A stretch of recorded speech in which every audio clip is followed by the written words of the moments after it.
Ujú. Los cambios de fase también son un repaso de sólido a líquido, es lo que llamamos fusión, ¿verdad? De líquido a gas, vaporización, de gas a sólido, sublimación, ¿verdad? Y si los vemos a la inversa, ¿verdad? La sublimación en el caso de gas sólido se llaman igual en ambas direcciones. Ahora algunos un poquito más detallistas le llaman de sólido a gas sublimación, y cuando es gas sólido le llaman sublimación inversa, ¿verdad? Entonces, sin embargo, todavía muchos libros hablan de sublimación, y dependiendo del contexto, pues uno va a entender si es de sólido a gas o de gas a sólido, ¿verdad? El proceso entre sólido y gas se llama sublimación. Entre sólido y líquido, cuando un líquido se solidifica, pasa a estado sólido, es lo que se llama solidificación. Entonces tenemos solidificación de líquido a sólido, de sólido a líquido, fusión. Y entre gas y líquido, de líquido a gas, vaporización, de gas a líquido, condensación, ¿verdad? Condensación ocurre muchas veces cuando un gas se enfría, entonces él tiende a formar el estado líquido. Es lo que ocurre, por ejemplo, en las ventanas de los vehículos. Usualmente la ventana está más fría porque está en contacto con el aire externo, sobre todo cuando está más frío, ¿verdad? Y adentro en el carro, tenemos el vapor de agua. Siempre la atmósfera tiene una cierta humedad, en algunos lugares menos, en otros más, pero hay una cierta humedad, y entonces esa humedad, al encontrarse con los parabrisas o los vidrios de las ventanas que están más fríos, condensa esa humedad que hay en el ambiente. Entonces, de gas a líquido es condensación, para que no se les olvide. Entonces, resulta que si nosotros tenemos un sistema de líquido vapor, que es el que vamos a estar estudiando, nosotros ya sabemos eh, eh, cómo hierve el agua. Desde pequeñito la hemos estado viendo, inclusive tal vez algunos nos hemos quemado al estar traveseando alguna olla en la casa que tiene el vapor y nos llama la atención, y ponemos la mano y nos damos cuenta que es muy caliente. Bueno, entonces, cuando el agua empieza a calentarse, se ven burbujitas, ¿verdad? Se empiezan a ver burbujas, y cuando llega a ebullición, esas burbujas se hacen muy grandes y se mueven a gran velocidad, pasando, yéndose a la atmósfera, ¿verdad?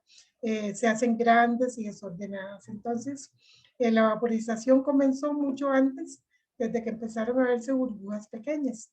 Ahora, si nosotros, en vez de tener un sistema abierto como el que nos hemos acostumbrado siempre a ver, imaginémonos que tenemos en el recipiente un sistema de cilindro émbolo. Entonces, encima de la superficie del líquido, en vez de estar él expuesto a la atmósfera, le tenemos como una tapa, que es un émbolo que se puede mover hacia arriba o hacia abajo. Pero entonces, si tenemos un émbolo encima, entonces ya no vamos a tener eso de que vemos las burbujas y que va a estarse escapando vapor, ¿verdad? Va a llegar el momento en que, si nosotros ese líquido, que al tener un émbolo encima está comprimido, ¿verdad? Lo empezamos a calentar, y él va a empezar a tratar de producir vapor, pero no lo va a poder producir, ¿verdad? Porque el peso del émbolo no lo permite. Entonces, llega el momento en que se produce la primer burbuja de líquido, perdón, de vapor. Las burbujas son de vapor. Se produce la primer burbuja y ella va a subir, ¿verdad? Y van a tener que haber bastantes burbujas para poder mover ese émbolo hacia arriba.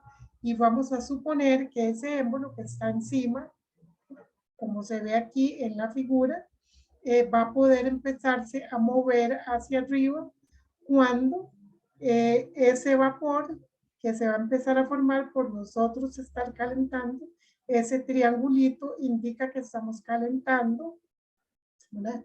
Que estamos dando una cierta cantidad de calor. Entonces, va a ser que ese líquido tienda a formar vapor. ¿Ok? Y el émbolo que tenemos encima va a estar libre. ¿Verdad? ¿Qué quiere decir? Que cuando la presión del vapor haga que él se mueva, él se va a mover y no va a tener fricción con las paredes del recipiente. ¿Verdad? Entonces, el sistema va a operar a una presión constante. Entonces, va a tener una presión que va a ser la presión atmosférica que está acá sobre el pistón, más la presión que ejerce el pistón, que va a ser proporcional al peso del pistón, que es la masa de él por la aceleración de la gravedad. Entonces vamos a tener una presión un poquito más alta que la presión atmosférica por el hecho de tener ese pistón. Y entonces el agua, si esto es agua, vamos a imaginar que es agua, pues ya no va a hervir a 100 grados centígrados, que es la temperatura que nosotros nos imaginamos que el agua hierve, es el dato que tenemos, ¿verdad? Como vamos a estar a otra presión, vamos a tener una temperatura un poquito más alta para la ebullición, ¿verdad? Pero entonces va a llegar el momento en que llegamos a ebullición y se empieza a producir vapor y ese vapor va a hacer que este pistón suba y la presión se va a mantener constante. ¿Qué va a ser la presión? La presión de la atmósfera más la presión que ejerce el émbolo.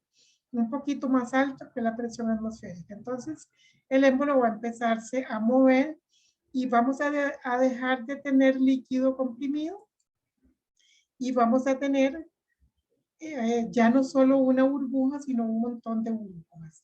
Pero cuando nos aparece la primer burbujita, ¿verdad? Que la pongo aquí ya arriba, ya ella pasó del fondo hacia arriba, casi siempre eso es lo que ocurre. Entonces ya empezó la ebullición y es lo que llamamos punto de burbuja. ¿Ok? Entonces el punto de burbuja es la misma temperatura de ebullición. ¿Por qué?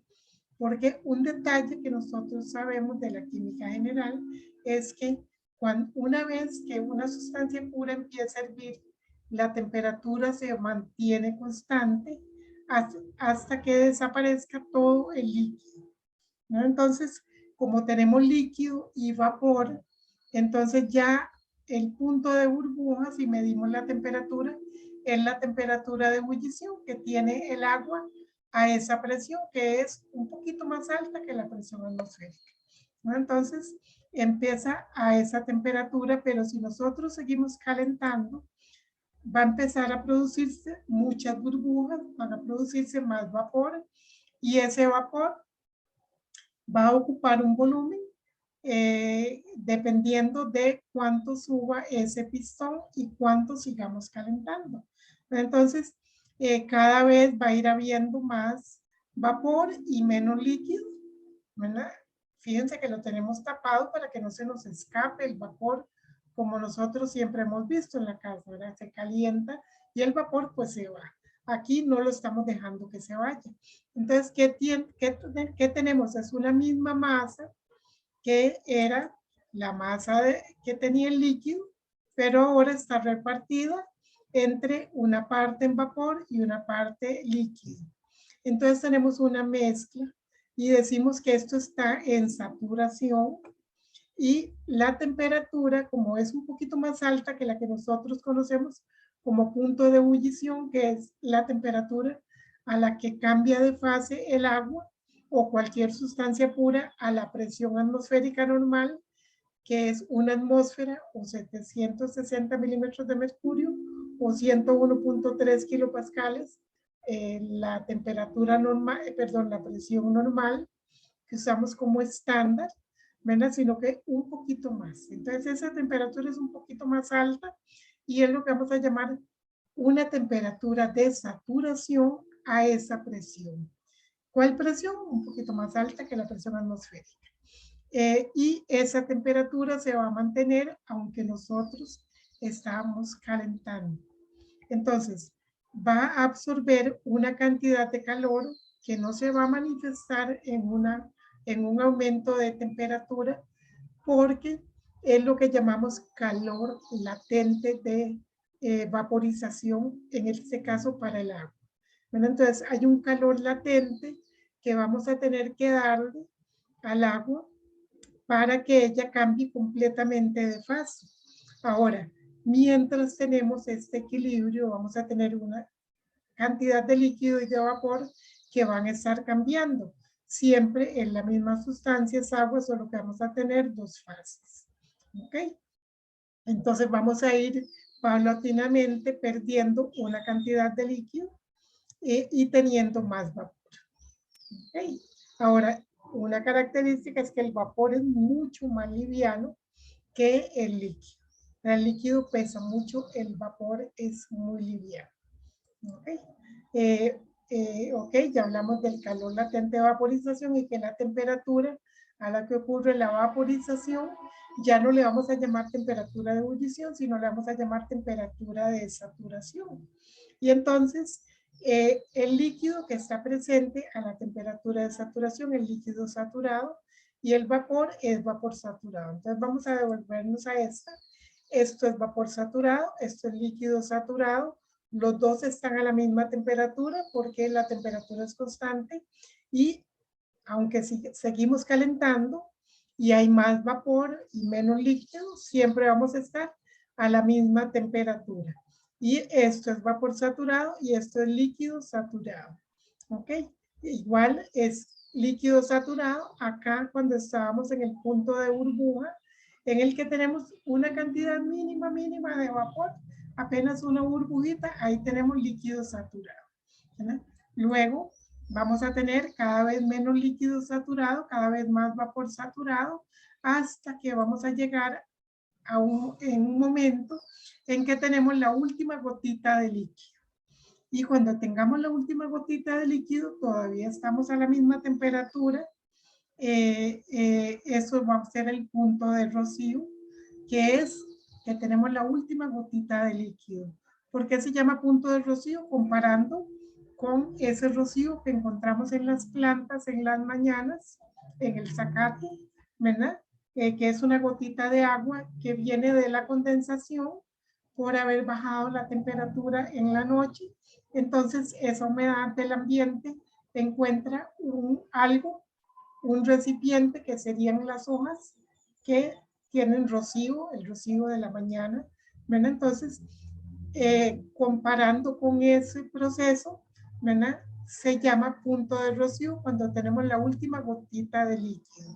Entonces, cuando estamos en punto de rocío, prácticamente solo tenemos vapor saturado y todavía estamos a la temperatura de saturación. Entonces, fíjense que si decimos que estamos en saturación, en el primer momento tenemos la temperatura de burbuja, que es la misma en todo el proceso. La temperatura de ebullición, que es cuando está ebulliendo, esa temperatura de saturación, estamos cambiando de fase, ¿verdad? Cada vez más vapor, cada vez menos líquido, hasta que ya llegamos a tener solo vapor. Y en ese momento estamos todavía a la misma temperatura. Entonces, ¿cómo podemos describir en qué momento estamos de la saturación? Si hablamos de temperatura, estamos a temperatura de burbuja o que estamos en punto de burbuja, estamos en el primer momento de la saturación o de la ebullición, ¿verdad? Que es que hay apenas una gotita de vapor y prácticamente solo tenemos líquido y a ese líquido lo llamamos líquido saturado. Luego estamos a la temperatura de saturación en diferentes momentos, cada vez con menos líquido y con más vapor, hasta que llegamos al punto de rocío o la temperatura de rocío. Entonces, ¿qué diferencia hay entre la temperatura de rocío, la temperatura de saturación y la temperatura de burbuja? no hay diferencia, son diferentes momentos de la ebullición, ¿verdad? Primer momento, punto burbuja. Siguientes momentos, temperatura de saturación o punto de saturación. Y último momento de la saturación es temperatura de rocío o punto de rocío, ¿verdad? Y todos son la misma temperatura, pero diferentes momentos. ¿Por qué eso es importante? Porque puede ser que describamos el estado del agua como que está en punto de burbuja, entonces tenemos que saber que está está en el primer momento de la ebullición. Si nos dicen está en punto de rocío, está en el último momento de la ebullición, ya solo queda un poquitito, la última gotita de líquido, ¿verdad? Entonces, el vapor saturado es un vapor a punto de condensarse si nosotros quitamos el calor. Si dejamos de dar calor, ya esa gotita de pronto a otro ya no es una, sino son dos, son tres, empieza a condensar y empieza el proceso inverso hasta que llegamos a tener otra vez líquido saturado si dejamos de calentar.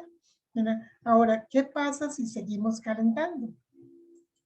Si seguimos calentando, vamos a tener, perdón, vamos a ver dónde está aquí.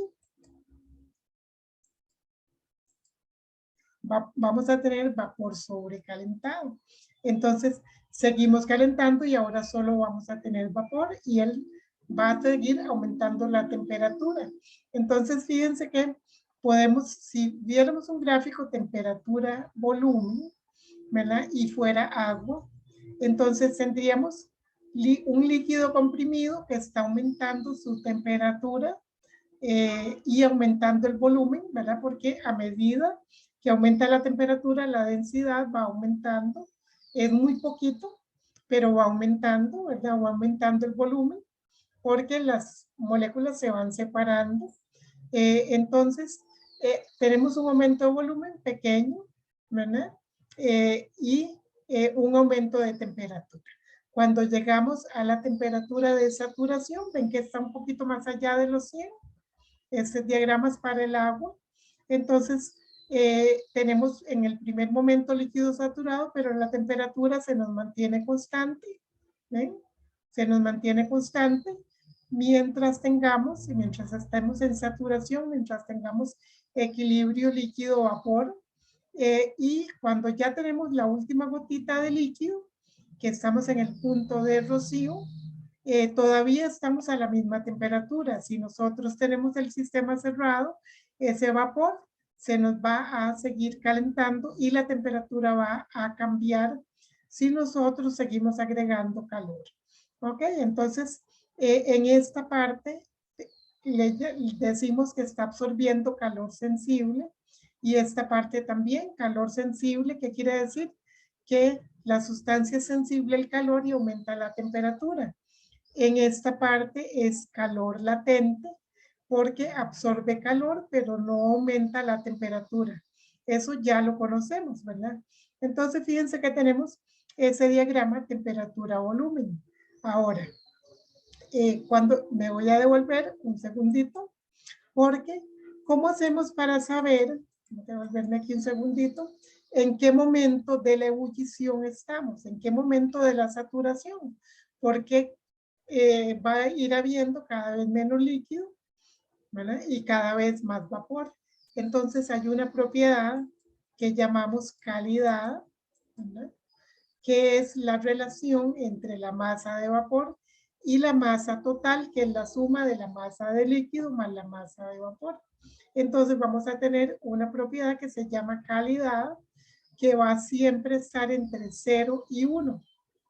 Cuando estamos en el punto de burbuja, que la masa de vapor es muy chiquita o prácticamente no existe, tenemos calidad 0. Cuando estamos en el punto de rocío, donde prácticamente todo es vapor y casi no hay líquido, vamos a tener calidad 1, ¿verdad? Porque tenemos que la masa de líquido es casi 0, masa de vapor entre masa de vapor, porque casi todo es vapor, calidad 1. Cuando estamos en el punto de burbuja, que prácticamente no tenemos vapor, casi todo es masa de líquido y esa masa de vapor es casi cero o cero. Entonces estamos con calidad cero. Entonces la calidad va a estar entre 0 y 1 dependiendo del momento de la ebullición. Entonces, ¿cómo vamos a saber en qué momento estamos? Fíjense que el volumen ha ido aumentando, ¿verdad? Iba aumentando a medida que había más vapor pero la temperatura se nos mantenía constante. ¿Ok? Entonces, ¿cómo sabemos? Pues aquí la calidad es más pequeña, va subiendo, hasta que aquí la calidad es 1. Entonces, aquí tenemos calidad 0 y aquí tenemos calidad 1. ¿Qué era la calidad? La relación entre la masa de vapor y la masa total que tenemos en el sistema. ¿Ok?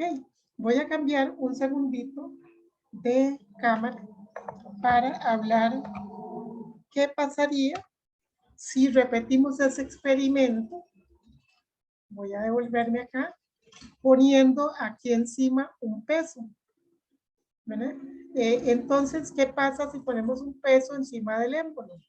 Vamos a aumentar la presión. Y cuando repitamos el experimento, el punto de ebullición va a ser un poquito más alto, porque en la química general ustedes aprendieron que a mayor presión, mayor temperatura de ebullición. A menor presión, menor temperatura de ebullición.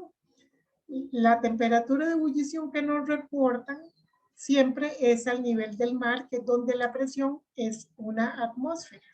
¿Verdad? Pero cuando estamos, por ejemplo, aquí en San José, que estamos a una altura mucho más grande, son, no sé, 1.300, 1.400 metros sobre el nivel del mar, la presión atmosférica es menor. ¿Qué es la presión? La presión, el peso de una columna de aire encima de nosotros. Entonces, obviamente la columna de aire es más grande a nivel del mar que acá.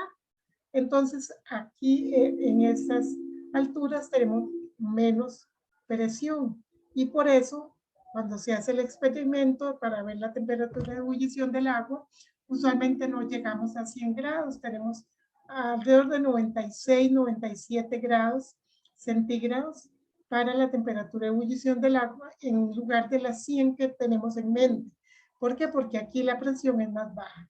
Igual si la presión es más alta, porque aquí encima ponemos un peso, ¿verdad?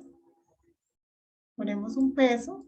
Entonces la presión es más alta, la temperatura de ebullición va a ser más alta. Ok, entonces voy a dejar de compartir aquí un segundo y nos vamos a ir a la otra cámara y vamos a hablar de esto un segundito. Entonces, tenemos un sistema en el cual tenemos un émbolo, ¿verdad? Y hay un equilibrio líquido-vapor y tenemos una calidad, ¿verdad? Y luego tenemos que llega el momento en que tenemos ese émbolo y vamos a tener otra calidad que vamos a decir que es 1 porque nada más nos queda la última gotita de líquido. La última gotita de líquido está en el fondo, ¿verdad? Porque ella es muy pesada. ¿Ok? Entonces, el gráfico que teníamos para volumen, pues aquí tenemos un volumen 1 y aquí tenemos otro volumen 2. Entonces, era algo así. ¿No? Tenemos temperatura versus volumen y teníamos que íbamos aumentando la temperatura en la ebullición. Pasaba esto y aquí teníamos una temperatura de saturación, no le vamos a decir ebullición, porque al tener un émbolo encima, la presión es más alta. Aquí tenemos presión atmosférica, más la presión que nos dé ese peso, ¿verdad? Entonces, esta es una presión. 1, digamos, este es un experimento que hicimos a una cierta presión y si esto es agua,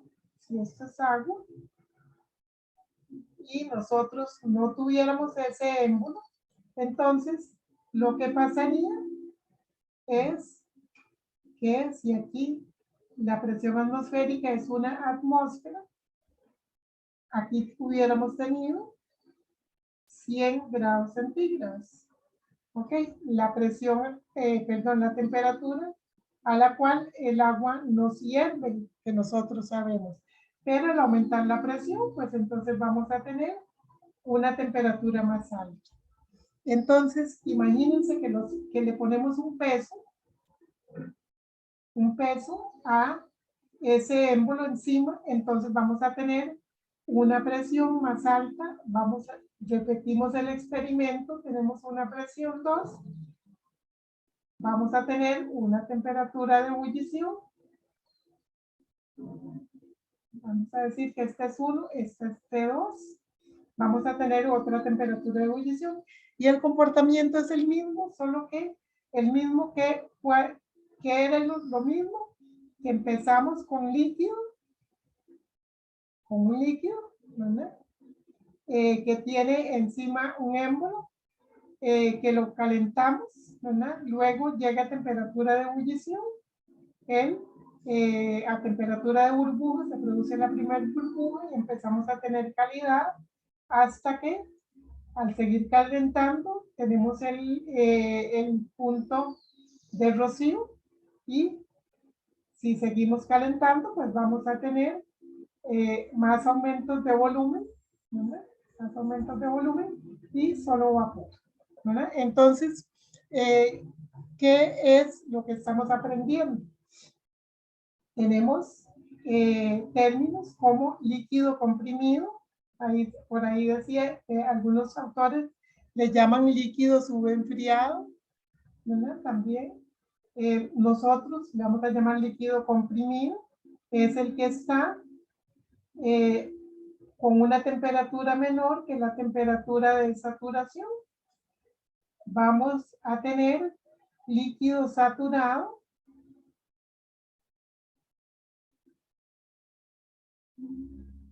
vamos a tener una mezcla líquido, vapor, saturados, ¿verdad? Una mezcla en saturación y vamos a tener un vapor saturado.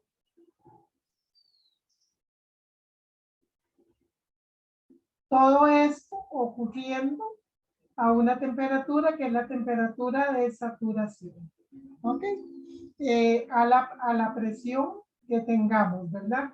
Entonces, fíjense que va a ser importante porque depende, si tenemos una presión diferente, ya la temperatura de ebullición o de saturación no va a ser 100 grados para el agua, va a ser más alto, ¿verdad? Y luego tenemos vapor sobrecalentado, vapor sobrecalentado. Si seguimos calentando, ¿verdad? Él se sigue calentando. ¿Ok? Ahora, ¿qué ocurre si nosotros repetimos este experimento con diferentes pesos? O sea, vamos aumentando los pesos. Entonces vamos a tener otra presión y vamos a tener otra temperatura de saturación. ¿Ok? Y otra presión y otra temperatura de saturación. T4, T4. Hasta que va a llegar el momento en que este que es el equilibrio líquido-vapor, prácticamente va a desaparecer y vamos a tener solo un punto, ¿verdad? Que vamos a llamar el punto crítico. El punto crítico. Entonces, ese punto crítico es una presión crítica y una temperatura crítica sobre los cuales solo vamos a tener estado de vapor, ¿verdad? Y va a ocurrir que si nosotros juntamos todos los puntos, se nos va a formar, voy a hacer un poquito más redondito acá, lo que llamamos una campana de saturación, bajo la cual tenemos equilibrio líquido-vapor, una campana de saturación.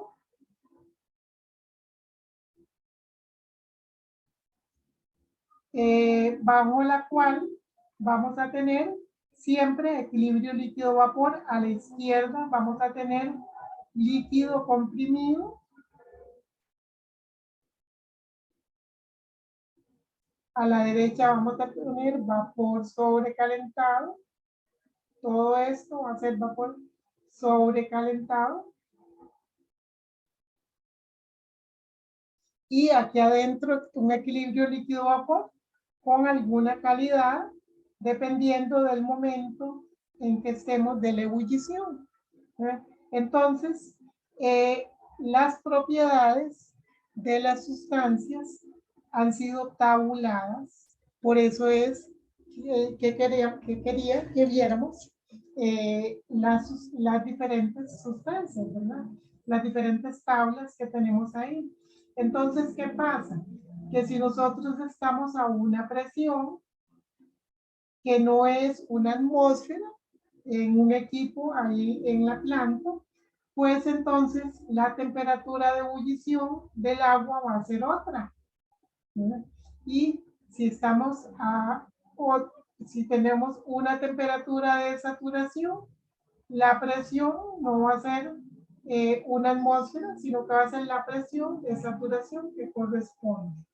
Entonces, las tablas que ustedes les pedí que trajeran, que imprimieran o que tengan a mano, nos dan las propiedades de el agua o del 134A, que es un refrigerante. Todas las sustancias se comportan de forma similar. No todas las sustancias tienen tablas. Las tablas nos economizan un montón de trabajo, ¿verdad? Entonces, resulta que en esta parte de acá, las propiedades las vamos a leer en dos tablas. Para el agua, vamos a ver agua. Una es la tabla A4 y la tabla A5, son dos tablas.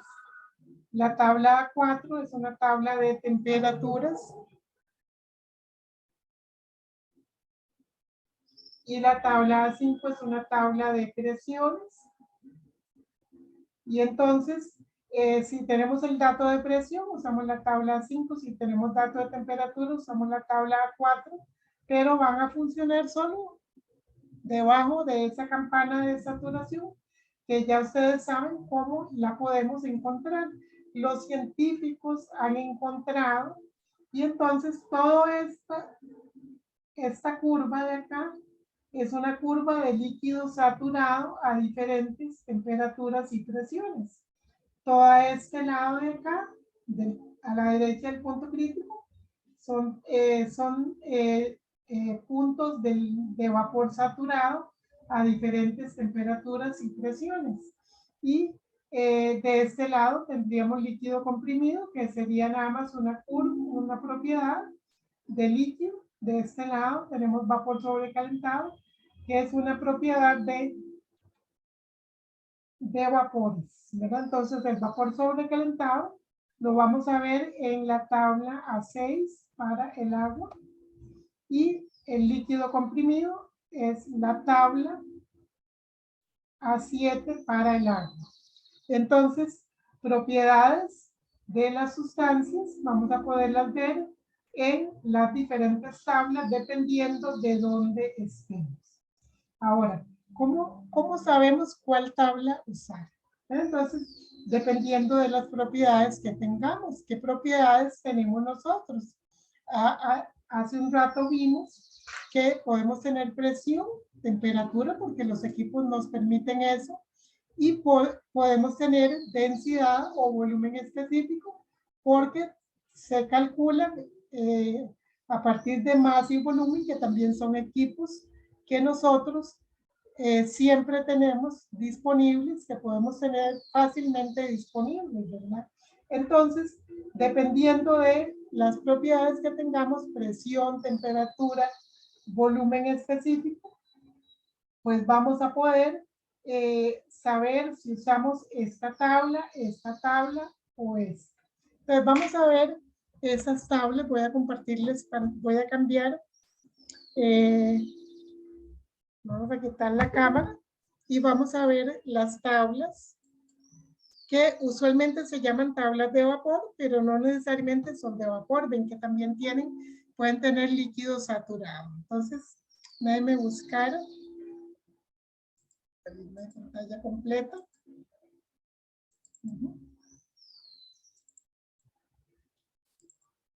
Ok, entonces esas tablas que les dije que necesitan tenerlas, siempre es mejor que las tengan impresas porque se pierde un poquito más de tiempo al buscar en la computadora o en el celular o en la tablet. Esas tablas primero tienen unos factores de conversión, porque pues siempre es lo primero que vamos a ver en todos los cursos, factores de conversión y conversiones, ¿verdad? Eso vamos a verlos mañana. Hay una tabla, que es la tabla 1, que tiene aquí las propiedades del punto crítico. El agua, que es la sustancia más común, viene de primera, y entonces tenemos la presión y la temperatura del punto crítico del agua, ¿verdad? Ven que son 647.1. Si le restamos 273, vamos a tener esa temperatura en grados centígrados. Vamos a hacer esa resta rápidamente. Voy a buscar la calculadora.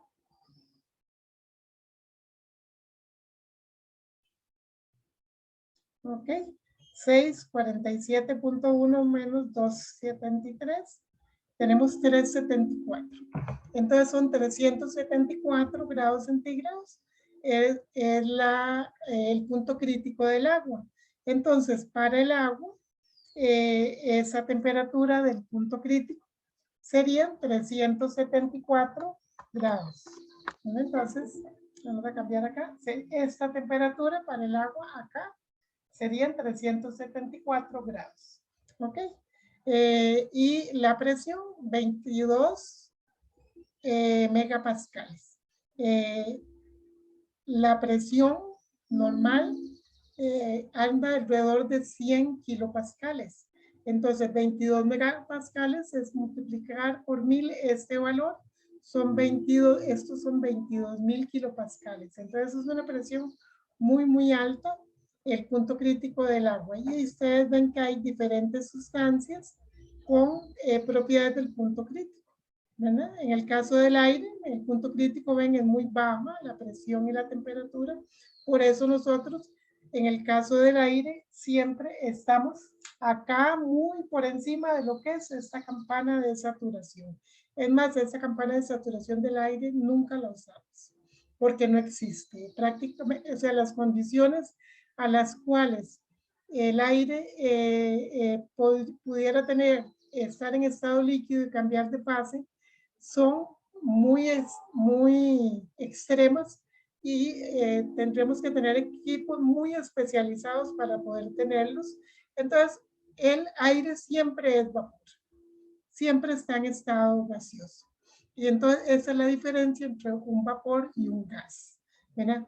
El vapor, llamamos vapor de agua, el vapor puede condensar, el gas no condensa, a menos que tengamos unas condiciones súper especiales y unos equipos súper especiales. Entonces los gases no condensan, los vapores sí. Esa es una diferencia entre gas y vapor. Ok, entonces vamos a pasar a estas tablas, luego las vamos a ver, a la tabla 4, en la tabla de temperaturas. Entonces, a una temperatura dada, tenemos una presión de saturación y las propiedades de volumen. Ok, entonces vamos a ver que tenemos un volumen para el líquido y un volumen para el gas. F es del fluido y G es para gas. Entonces, tenemos dos propiedades, y estas dos propiedades que aparecen acá, vamos a irnos acá, ok. Esas dos propiedades que aparecen acá, voy a cambiar de gráfico. Ya ahora que ustedes saben qué es este gráfico, temperatura, volumen, Voy a ponerlo acá sin tanta información.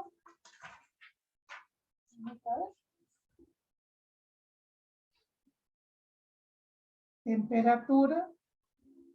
Y vamos a poner acá, digamos que es volumen específico. Y que tenemos una campana de saturación. ¿Ok?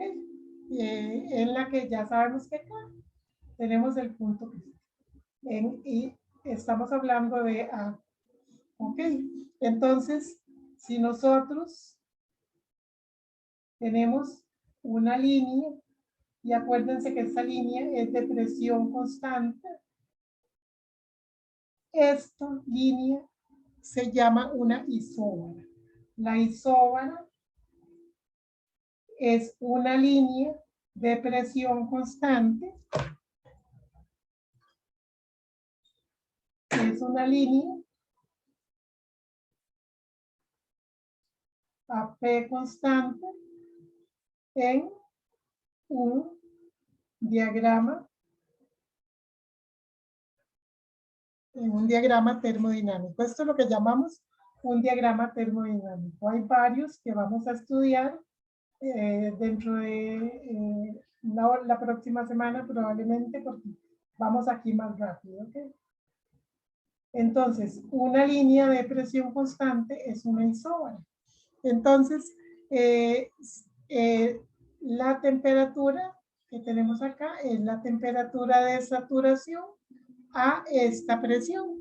Entonces, sí, me voy a devolver a compartir pantalla acá. Entonces, si viéramos, por ejemplo, esta temperatura de 20 grados, entonces tenemos una temperatura de saturación de 20. La isóbara que corresponde a 20 es la isóbara de 2.3392 kilopascales. 2.3392 kilopascales. Entonces siempre tenemos que acostumbrarnos a, voy a dejar de compartir para que vean en grande esto. Sobre todo ustedes pueden estar viendo, pero para poder grabar, a ver si estoy grabando, ¿qué he dicho? Para poder grabar tengo que dejar de compartir para que los que tomen la clase de forma sincrónica puedan verlo. Entonces, tenemos esto que ya ustedes saben de dónde viene.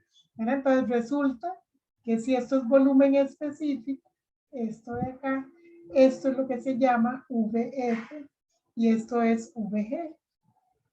Y eso es lo que está en la tabla A4, ahí. ¿Verdad? Vamos, voy a dejar de compartir pantalla.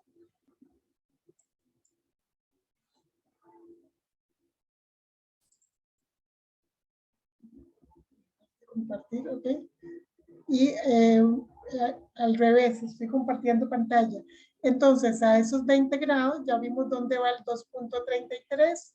Ese líquido saturado, el VF es 0.001002, sería aquí, 0.001002. Y el vapor, el volumen específico del vapor sería 57. Normalmente no ponemos valores en los gráficos, pero ahora los estoy poniendo acá para que ustedes vean qué es lo que hay en la tabla. ¿Ok? Voy a dejar de compartir. Entonces, en la tabla A4 tenemos la temperatura de saturación, primero, que sería el dato que tenemos. La presión, la leemos de la tabla, la anotamos en la isóbara. El VF corresponde a este valor y el VG a este valor. Entonces, aquí tenemos el líquido saturado, aquí tenemos vapor saturado y en estos puntos tenemos alguna calidad. ¿Ok? Acuérdense que la calidad es la cantidad de masa que tenemos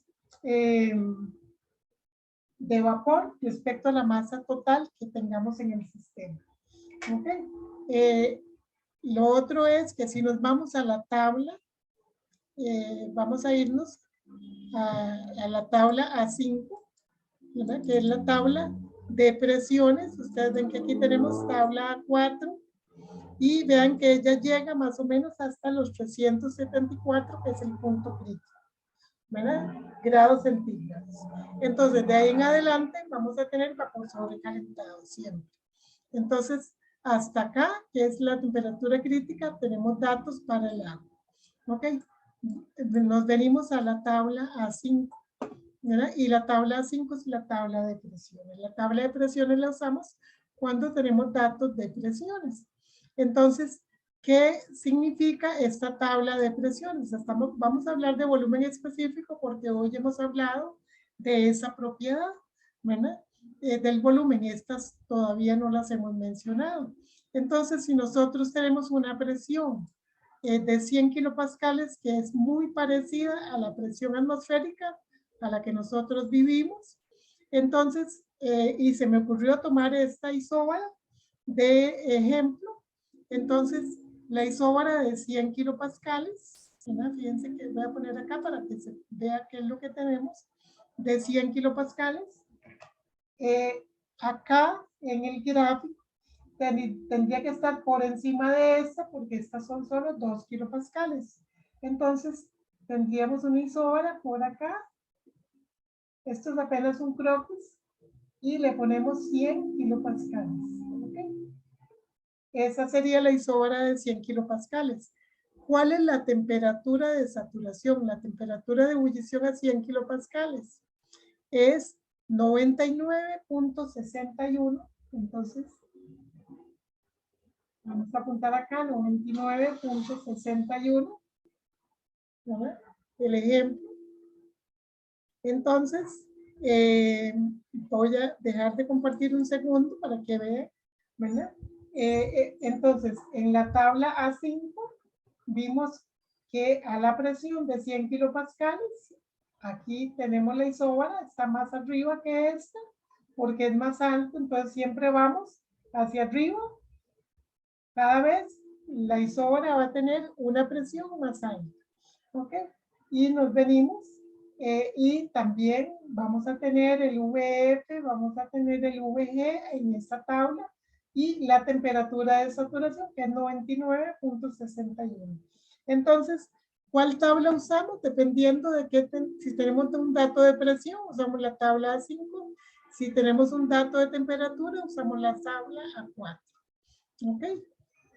Entonces voy a compartir pantalla de nuevo para que ustedes vean que la tabla A5 también es la tabla de presiones y también tiene el VF y VG para la presión a la que nosotros estemos estudiando. Entonces, estas tablas son diferentes formas de dar la información que puede tener un sistema que tenga el agua en saturación. ¿Ok? Entonces, de esa forma tendríamos esto. Entonces, ¿qué tipo de problema podríamos ver? Ok, un detalle. Vamos a quitar esto de acá. Dejar de compartir y vamos a venirnos acá. Y vamos a recordar que en la química general nosotros habíamos visto un diagrama, vamos a ver si lo recuerdan, presión, temperatura, y con ustedes a veces pasa que les tocó llevar las químicas en virtualidad y tal vez algo no recuerdan, ¿verdad? Pero el gráfico presión, temperatura tenía básicamente 3 líneas, ¿verdad? Ok. Tenía básicamente 3 líneas que nos separaban el estado sólido del estado líquido y el estado de vapor o gas. ¿Verdad? Y que acá tenía un punto triple, en el cual podían coexistir los 3 estados. Aquí teníamos sublimación, aquí tenemos fusión y aquí tenemos vaporización. ¿Verdad? Vaporización. Aquí tenemos fusión y aquí tenemos sublimación. Ok, entonces, ¿para qué nos van a servir en principio estas tablas? Para que a diferentes presiones podamos ver las diferentes temperaturas de ebullición. Si esta es P1, esta es T1, si esta es P2, esta es T2. ¿Verdad? Entonces vamos a poder, en esas tablas A4 y A5, lo que nos dan son, entre otra información, ¿verdad? Diferentes temperaturas de ebullición a diferentes presiones. Si tenemos el dato de presión, encontramos la temperatura. Si tenemos el dato de temperatura, encontramos la presión. El dato de temperatura, entramos a la tabla 4. Con el dato de presión, entramos a la tabla A5. Entonces, mañana vamos a empezar a usar, en la primera hora, vamos a usar las tablas para encontrar esas diferentes propiedades. Puede ser VF, VG, temperatura de saturación o presión de saturación, y vamos a aprender a dibujar este grafiquito para diferentes condiciones el día de mañana. Las segundas horas vamos a dedicarlas a continuar con ese tema 1 y ese tema 2, que son las diferentes formas de energía. Y entonces, de esa forma van a irse familiarizando con las tablas. Entonces, terminamos la lección acá. Me quedo por si tienen alguna consulta, algo que me quieran preguntar, puede ser del tema que vimos o algún problemita que tengan, si son de muy largo o algo así. Ok, entonces ahí está viendo Mitzi, es la muchacha eh, que se matriculó por inclusión, ¿no? Ahí la veo, Mitzi. Entonces terminamos acá la clase.